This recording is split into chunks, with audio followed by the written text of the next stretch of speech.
Hi, நம்ம இந்த வீடியோவில் வந்து முள்ளங்கி கீரை தான் பார்க்குறோம். முள்ளங்கி கீரை ரொம்ப டேஸ்ட்டாக இருக்கும். ஆனால் எத்தனை பேர் முள்ளங்கி கீரை பொரியல் சாப்பிட்ருக்குன்னு தெரியாது. நம்ம வீட்டிலே க்ரோ பேக்லேயே நம்ம இந்த கீரை போட்டிருக்கிறோம். நிறைய போட்டு கீரை மாதிரி எடுத்துக்கலாங்கிறதுனால பார்க்குறக்கு பாலாக்கு மாதிரி இருக்கும்.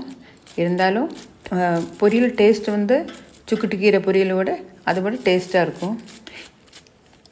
5 ரூபாய்க்கு விதை வாங்கினா நம்மளுக்கு இது 3 தடவை இந்த மாதிரி கீரை போடுறதுக்கு கிடைக்கும்.